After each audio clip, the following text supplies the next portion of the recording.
l'administration de le mettre sur la table.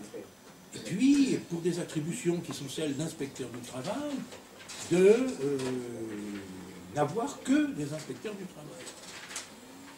Bon. Est-ce que c'est possible? Je ne sais pas. Financièrement, je n'ai pas l'impression que la fonction publique et le budget trouvent ça très bien. Je n'ai pas l'impression. Je ne suis même pas sûr qu'ils y soient favorables. Non. Et... Autrement, comment voulez-vous le régler? Je ne sais pas.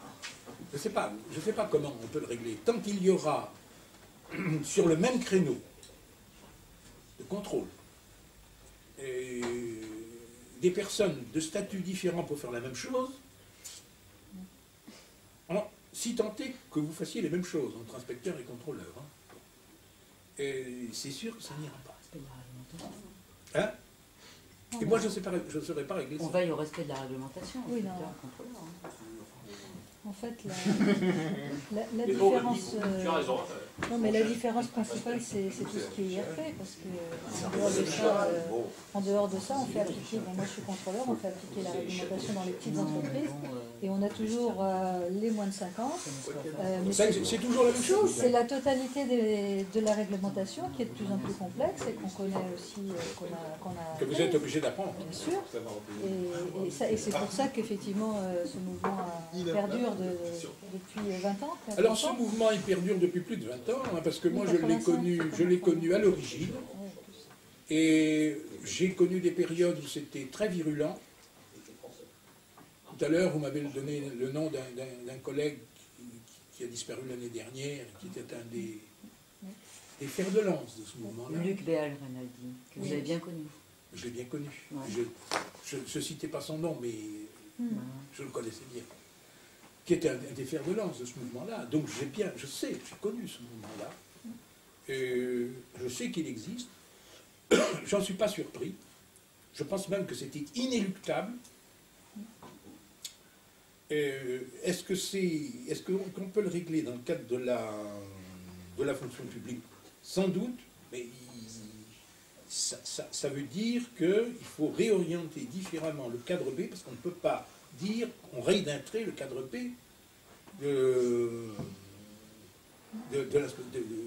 dans notre corps. Pas possible. D'accord. Donc ça veut dire qu'il faut qu'il y ait un cadre B avec des attributions spécifiques, qui ne soient pas des attributions d'inspection. Et qu'après, pour les attributions d'inspection, il n'y ait que des inspecteurs. Alors je ne sais pas commencer dans d'autres corps. Hein. Je ne vais pas commencer aux impôts. J'ai déjà du mal à suivre chez nous. Maintenant, je ne sais pas commencer dans les autres corps. Mais il doit y avoir les mêmes problèmes. Et je le sens aussi dans les entreprises.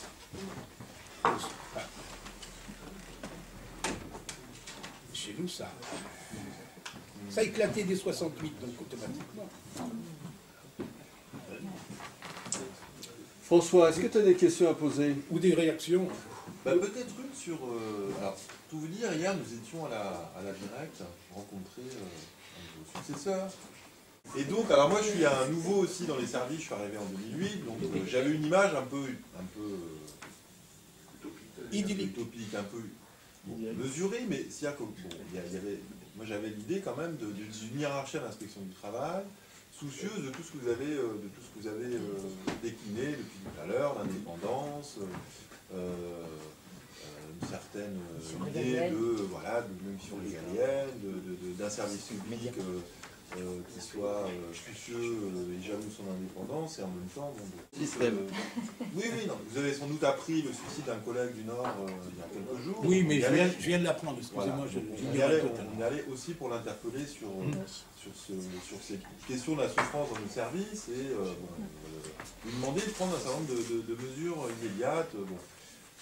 Et on tombe sur quelqu'un, alors moi ça m'a beaucoup surpris et vraiment glacé, quoi, de voir quelqu'un qui encaisse, il y a eu un certain nombre de témoignages très forts, très dignes de collègues, mais en même temps très durs, quoi, sur ce qu'ils vivaient eux, et on a quelqu'un en face qui se comporte en parfait technocrate, gestionnaire, ne laisse rien passer d'une quelconque émotion et surtout n'apporte aucune réponse, aucun début de commencement.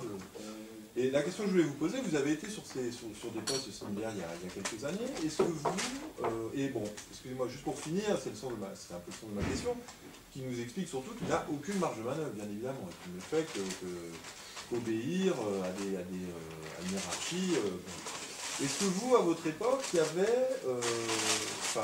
aviez le sentiment d'avoir des marges de manœuvre, vous aviez le sentiment qu'il fallait défendre pied à pied cette indépendance de l'inspection du travail la dépendance des collègues et l'idée que les collègues faisaient correctement leur travail. Est-ce que vous avez, à certaines occasions, dû, je ne sais pas,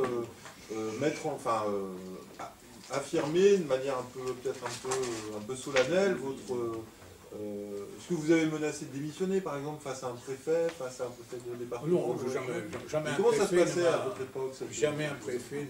Je vous ai dit tout à l'heure, le seul gros incident que j'ai eu avec un préfet, c'est pour cette histoire c'est le jour où il m'a demandé d'aller faire un référendum dans un commerce pour savoir les salariés qui souhaitaient travailler le dimanche ou pas. La seule fois où j'ai eu un clash avec un préfet. Mais, si vous voulez, moi j'ai été quasiment 20 ans directeur régional, dans 3 postes, dont presque 10 ans en Île-de-France. Je connais plus le passé que le présent, c'est vrai. Mais j'ai été obligé, moi aussi, d'en passer par des situations que je n'aurais pas forcément souhaitées. Lorsque les DRFP ont été fusionnés avec les DRTE, c'est comme ça qu'on dit officiellement. Et bien sûr, je me suis retrouvé avec des gens qui ont été intégrés finalement dans le corps de l'inspection du travail, presque à leur corps défendant, et avec des préoccupations qui n'étaient manifestement pas les nôtres. Bon, il n'y avait pas trop le choix.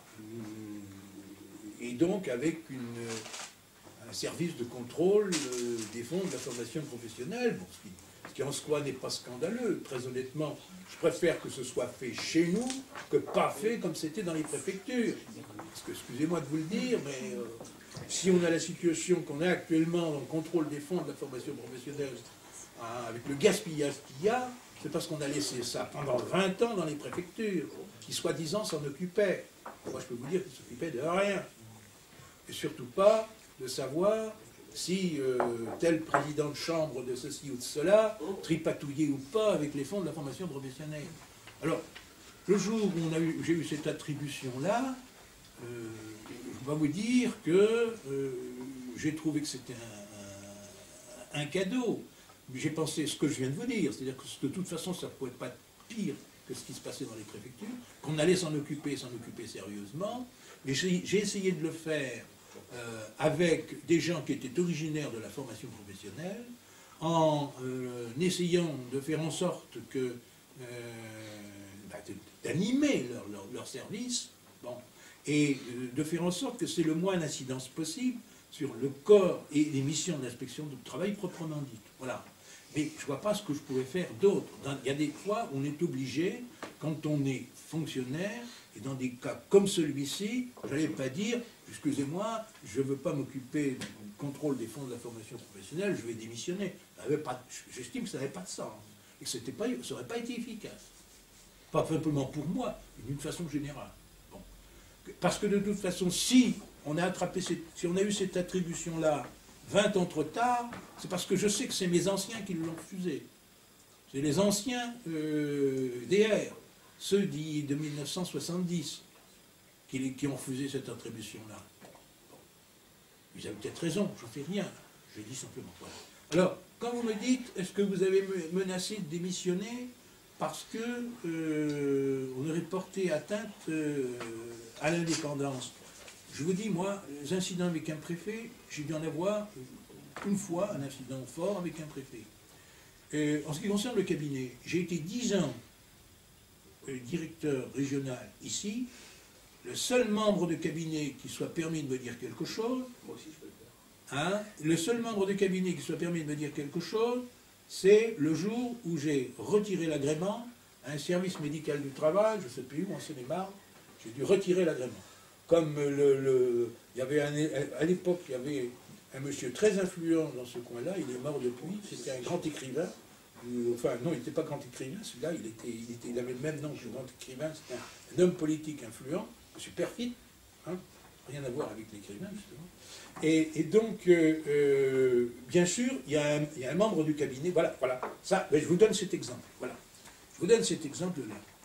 J'ai été amené, en quelle année, j'en sais rien, j'ai été amené, à la fin des années 90, à retirer, ce qui ne se fait pas, vous le savez bien, à retirer l'agrément d'un service médical interentreprises du travail de Seine-et-Marne, du sud de la Seine-et-Marne, dont je ne connais ça.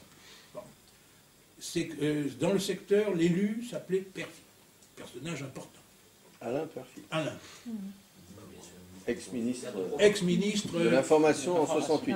Mais de l'Information en 68, je vois que vous allez avoir la nationalité française, vous êtes capable de répondre à des questions comme ça. Ça me fait penser à un sujet récent. Donc, M. Perfit intervient auprès du cabinet pour dire, M. Perfit intervient en disant qu'est-ce que c'est que ce directeur qui se permet de refuser, de retirer l'agrément du service de l'entreprise. Il y a un conseiller du ministre de l'époque qui m'a appelé pour me dire vous êtes lamentable, vous allez me retirer, vous allez redonner notre terrain. Excusez-moi, j'ai pas bronché, j'ai pas bougé. En fait, si vous voulez, l'affaire a été jusqu'au Conseil d'État. Dieu merci, j'ai eu gain de cause. Mais si vous voulez, je crois que quand il arrive des choses comme ça, qui sont véritablement des atteintes à l'indépendance, parce que ce genre de sujet-là, il doit se traiter juridiquement, il ne doit pas se traiter en vous disant vous allez retirer votre décision. Bon. Où il y a un recours hiérarchique, et le ministre fait ce qu'il veut. Bah, à cette époque-là, le DRT, c'était Dutheillet de la Motte. Et vous savez, M. Dutheillet de la Motte, moi personnellement, il m'a soutenu plusieurs fois. Voilà, donc et notamment dans cette affaire-là. Donc je ne dis pas de mal de M. Dutheillet de la Motte. M. Dutheillet de la Motte m'a beaucoup soutenu, notamment dans cette affaire-là. Bon. Donc le recours hiérarchique a été gagné, et c'était normal qu'il puisse y avoir un recours hiérarchique. J'aurais très bien compris qu'on me casse ma décision dans le cadre d'un recours hiérarchique. Mais en revanche, il n'était pas tolérable qu'on me dise comme ça au téléphone vous êtes un bon à rien, vous allez me retirer immédiatement cette décision. Et s'il y a des incidents, vous en serez le seul responsable. Attendez, c'est des propos qu'on ne peut pas entendre. Donc j'ai pas bougé, j'ai pas menacé de démission. J'ai simplement dit, écoutez, s'il y a un recours hiérarchique, le recours hiérarchique sera examiné, vous ferez ce que vous voulez. Il y a eu un recours hiérarchique, le ministre a maintenu quand même la décision, puis après c'est au tribunal administratif, on était jusqu'au bout, on a eu raison. Bon, si vous voulez, voilà, si vous voulez, le seul cas en 10 ans où j'ai eu un accrochage avec un membre du cabinet. C'est pour ça que je vous dis, moi, ces histoires d'indépendance, il faut les regarder au coup par coup. Et vous me dites, bon, le directeur régional, j'ai eu l'impression qu'il réagissait en disant tout ça, c'est pas moi, quoi. Je peux pas. Non, je crois que on peut pas dire ça. On peut pas dire ça. Le directeur régional, il a la possibilité de dire non. On lui a demandé de désobéir. Est-ce que vous pensez que c'était attendez, désobéir, ça veut dire quoi? C'était irraisonnable. Moi, j'ai jamais désobéi. Demander au direct de désobéir quand effectivement on est dans une situation dans les services où il y a une souffrance au travail telle qu'il y a des collègues qui se suicident. On lui a demandé de désobéir. Comme nous, à la base, en tant qu'agents, on peut être amené à un moment donné à dire non à certaines consignes parce que ça ne correspond pas à l'idée que l'on se fait du métier, des priorités. Je vous parlais tout à l'heure des objectifs chiffrés. On lui a demandé de désobéir. Est-ce que vous pensez que c'était de notre part, enfin, idiot, idiot. Moi, je me demande si dire... Non, mais vous n'avez pas connu le même contexte que là, aujourd'hui. Non, attendez, désobéir, c'est un mot qui me gêne. Pas désobéir... Bon, c'est un mot qui me gêne, parce que, non pas que je ne veuille pas désobéir, ça m'est sans doute arrivé plus d'une fois dans ma vie de désobéir. Mais, comme ça, a priori, dire on va lui demander de désobéir, moi, si vous voulez, ça me gêne, c'est tout. Non, mais on lui a... Vous lui avez demandé quoi? On lui a demandé de stopper, par exemple, il y a les entretiens d'évaluation qui sont effectivement anxiogènes, etc. Capciter, vous savez, c'est le système, c'est le logiciel de remontée statistique des comptes rendus d'activité, etc. Le jour de carence. C'est bon, enfin, on lui a demandé tout ça. On lui a demandé de faire un moratoire, en fait. Un moratoire, de suspendre tout ça compte tenu de la pendant situation. Quelques mois, sachant que le collègue qui s'est suicidé dans le Nord, on a des témoignages écrits. Enfin, il a écrit des choses quelques jours, quelques semaines avant son suicide. Où il met en cause, entre autres, ces politiques du chiffre, il met en cause ces politiques du chiffre comme étant une des raisons principales qui l'a conduit à son geste. Par ailleurs, nous, on lui a aussi soumis à ce Laurent Villebeuf un certain nombre alors là, c'est des faits, quoi, d'interventions avérées du politique dans certains dossiers, avec des directeurs départementaux, enfin des responsables d'unités territoriales qui relayent ces interventions politiques auprès des agents de contrôle en disant sur ce dossier-là, voilà. Vous venez de me dire deux choses différentes. Le deuxième volet de votre intervention, alors là je suis désolé, le directeur régional, il doit vous dire que, bien évidemment, les interventions politiques n'ont pas lieu, n'ont pas lieu d'être, ça ne rien. Elles peuvent avoir lieu, mais que les interventions politiques, il ne s'agit pas, on ne peut pas donner satisfaction à la suite d'une intervention politique. Je crois que ça c'est pas désobéir, ça n'a rien à voir. Je crois que là, la capacité à résister aux interventions politiques, ça doit être le rôle de toute hiérarchie. Et moi, je peux vous dire, alors là, je ne vais pas jouer des matamores, parce que sans doute que parfois, j'ai pas été assez solide, ça peut arriver. Il m'est même arrivé un incident quand j'étais à Angers, à la veille de l'élection justement de 78. Bon. Mais je crois qu'il est de l'honneur même de la hiérarchie de savoir résister à des interventions politiques. En revanche, désobéir, ça c'est le premier aspect, le premier volet de notre intervention, c'est beaucoup plus délicat. Bon. Moi je crois que par principe, on ne peut pas dire la hiérarchie doit désobéir. Non. Nous, si on fait des liens, enfin pour préciser, je ne sais pas si c'est le sens de l'intervention de Michel, mais en tout cas, pour préciser, nous on fait des liens entre ça. C'est-à-dire qu'on pense qu'il y a un contexte, depuis quelques années, où on fait des liens entre la politique du chiffre, alors il y a des collègues qui sont intervenus pour dire, on nous demande de faire un certain nombre d'aller vers un certain nombre d'actions prioritaires, qui sont chronophages, etc. Pendant ce temps-là, on ne s'occupe pas on ne répond pas à la demande sociale. Aujourd'hui, la demande sociale massive dans les services, c'est ce qu'on appelle la souffrance au travail, le harcèlement moral, la durée du travail. La durée du travail, voilà. On est sur des problématiques qui sont sans doute nouvelles par rapport à ce que vous avez connu. Non, la durée du travail, c'est pas nouveau. Non, mais la souffrance au travail, par exemple, c'est quelque chose d'extrêmement massif. Nous, aujourd'hui, on intervient dans des déserts syndicaux. Vous disiez que vous aviez un certain nombre de relais, de permanents syndicaux, locaux, etc. Mais aujourd'hui, les relais syndicaux, ça n'existe plus, ou c'est très à la marge.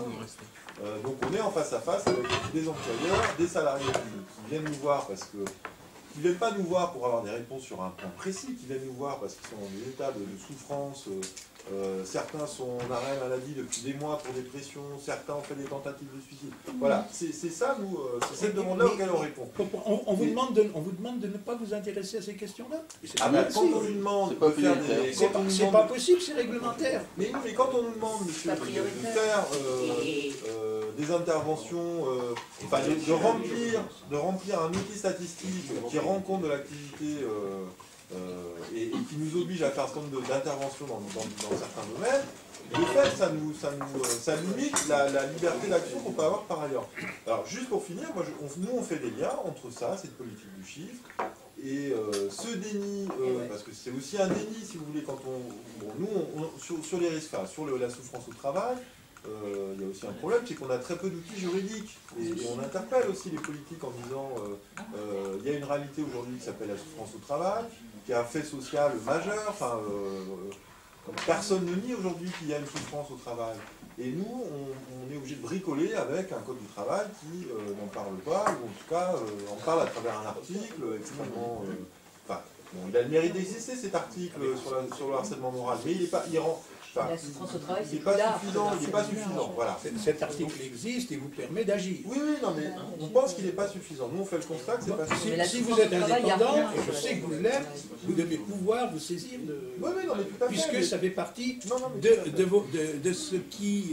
de ce qui est dans vos compétences. Oui, mais la souffrance au travail, c'est beaucoup plus large que le harcèlement moral qui est défini. La souffrance au travail, c'est lié aussi aux organisations du travail qui génèrent de la souffrance au travail. Mais là, nous avons un rôle aussi. Et là, il y a un vide, je dirais. Mais madame, je suis tout à fait de votre avis. Vous savez que la réglementation du travail, au moins pendant toute la première moitié du XXe siècle, elle est d'inspiration inspecteur du travail. Il y a énormément de règlements ont été élaborés parce que les inspecteurs du travail ont fait remonter ce qu'ils constataient sur le terrain. Donc là, nous avons un rôle, et nous sommes dans notre rôle. Vous pouvez considérer qu'une réglementation n'est pas suffisante, mais il est de nos attributions de faire remonter à l'administration centrale, je sais, c'est pas toujours simple, je le reconnais, de faire remonter à l'administration centrale la nécessité d'améliorer ou de renforcer tel ou tel texte législatif ou réglementaire. Ça fait partie de nos attributions. Non, si vous voulez, excusez-moi, là il y a un point sur lequel moi je bloque un peu dans tout ce que vous venez de me dire, c'est, vous venez de me dire, on a demandé au directeur régional, au directeur, qui est directeur régional, de désobéir. Là, je vous dis, ça m'inquiète. Qu'est-ce que vous lui avez demandé exactement? Parce que, je ne peux pas vous dire, vous avez raison. De stopper les entretiens, de stopper Capciter, c'est-à-dire les remontées statistiques de stopper, c'était des mesures conservatoires, de ne pas coter, vous savez, les fameuses primes, la fameuse PFR, là, les fameuses primes là, qui vont être mises en place. Qui va changer complètement le mode de rémunération. Non, alors là, excusez-moi. Le mode de rémunération indemnitaire, bon. Non, là, je suis pas au courant. Et donc, il va être basé sur des cotations de postes, enfin bon, on lui a demandé de ne pas, de refuser. Un peu là, justement sur ça, parce que... Excusez-moi, moi, j'essaie de me tenir au courant de la réglementation du travail, mais alors après, les histoires internes de primes, excusez-moi, là, ça me dépasse. Si vous voulez... Ça va au-delà des primes. C'est-à-dire que l'objectif de la PFR, sans rentrer dans les détails, c'est qu'en fonction du poste qu'on occupe, on considérera que c'est un poste qui est plus difficile qu'un autre, ou avec plus de responsabilités, et les parts de prime, donc la rémunération sera plus importante. Et ça veut dire qu'un inspecteur du travail en section, selon qu'il a une section RATP ou une section à tendance agricole, ou voilà, dans un quartier chic, ne vaudra pas la même chose, et le travail ne sera pas le même. Donc on a quand même la fin de cet élément-là qui est important. Et alors, pour vraiment revenir sur l'importance, parce que j'ai vraiment l'impression que par rapport à... Attendez, la prime sera déterminée par, non pas par le comportement de l'intéressé, mais par la section. Le poste, il sera coté. Ce sont des primes qui sont attachées au poste. Voilà. Et non pas à la manière de servir. Non, et chaque section pourra avoir des... Ça sera les deux, mais il y aura les deux, mais... Ah oui, d'accord. C'est un mix entre la cotation du poste et la façon de service appréciée par rapport à la capacité à tenir des résultats qui ont été fixés auparavant. et une accentuation sur le résultat plus qu'elle n'ait été jusqu'à présent. C'est-à-dire que chaque section d'inspection aura effectivement des primes attachées à la section qui seront différentes. Donc un inspecteur ou un autre, il y aura les bonnes et les moins bonnes sections. Et c'est cette cotation qu'on a demandé. On lui a donc demandé de coter tous les postes. C'est comme ça que Galia avait été obligé de changer de section. Non, mais on lui a donc demandé en tant que direct de coter les postes de la même façon. Voilà, de ne pas faire de cotation. Voilà, on lui a demandé. Voilà. Ah oui, alors ça, si vous voulez, pas vous ne m'avez pas demandé de désobéir, vous l'avez demandé d'appliquer différemment. De ne pas appliquer. De ne pas appliquer. De ne pas appliquer. C'est pas désobéir, ça. C'est pas vraiment désobéir. Mais non, désobéir, ce serait lui dire vous vous n'appliquerez pas telle directive ou telle disposition réglementaire, ça c'est pas possible, on ne peut pas lui demander. Mais c'est pour ça que je pense qu'il ne doit pas y avoir, il n'y a pas de malentendu quand même avec lui ici. On va voir. On attend. C'est son premier test.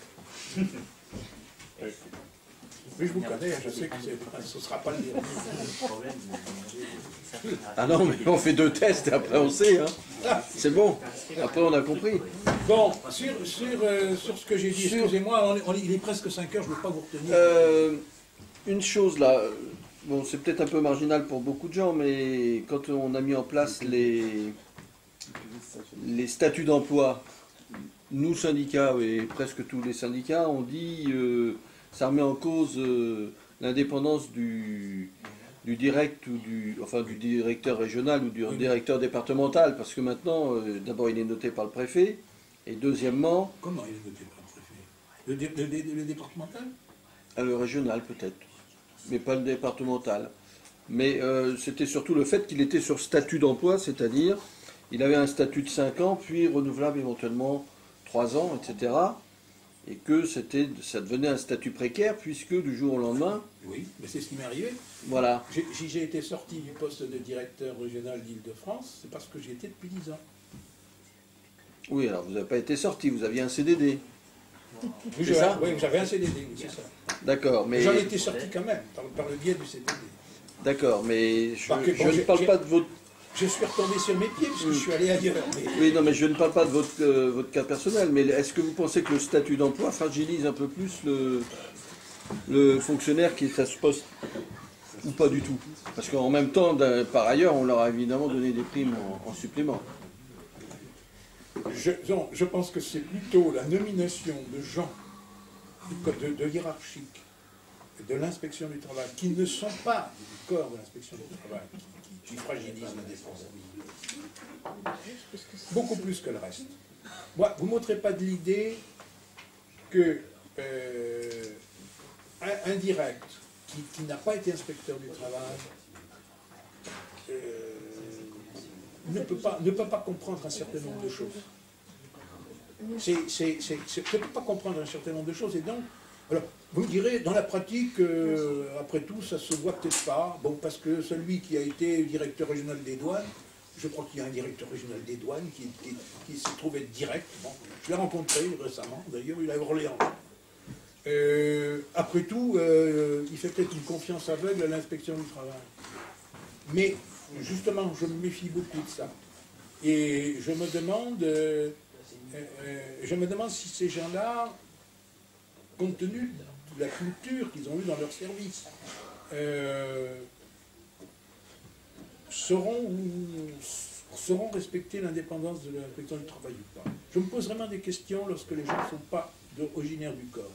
Après, le statut d'emploi, qu'est-ce que ça change? Le fait que vous êtes sur un CDD, on pouvait, de toute façon, qu'est-ce qui empêchait avant de vous muter? Quand vous étiez, je sais pas, vous étiez régional, classique. Qu'est-ce qui empêchait de vous muter? J'en avais connu beaucoup qui ont été mutés là du jour au lendemain. Ah, du jour au pour lendemain, des régions politiques, pour des raisons politiques, pardon. Non, je ne connais pas. J'en connais. Enfin, il déplaisait au préfet, point. Ah, je ne sais pas s'il déplaisait au préfet, j'en sais rien. Non, si vous voulez, pour moi, a priori, le statut d'emploi, qui existe maintenant à peu près partout. A été créé vraisemblablement dans l'optique comment ils appellent ça,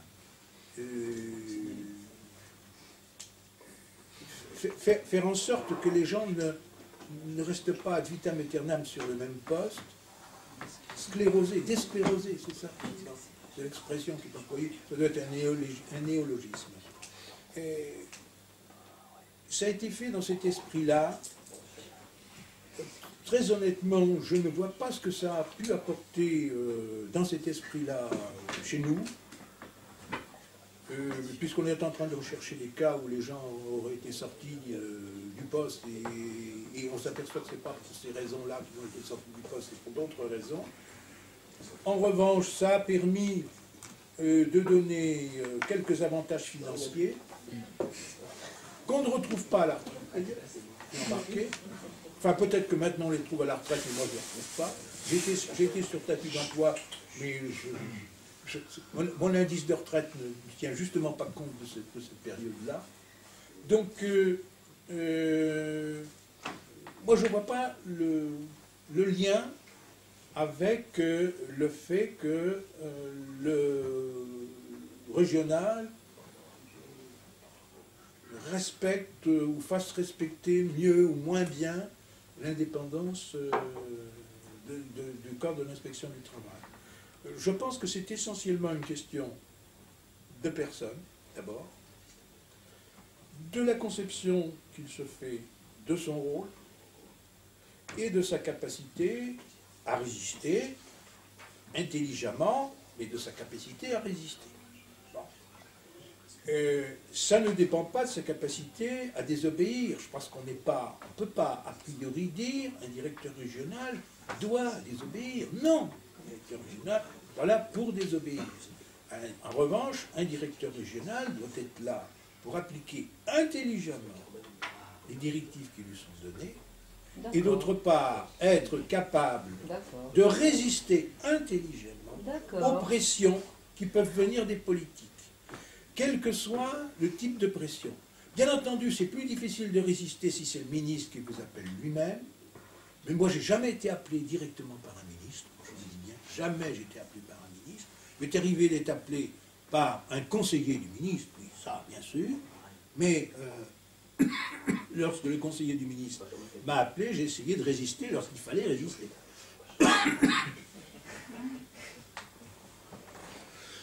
Bien. Voilà. Merci. Merci. Merci bien.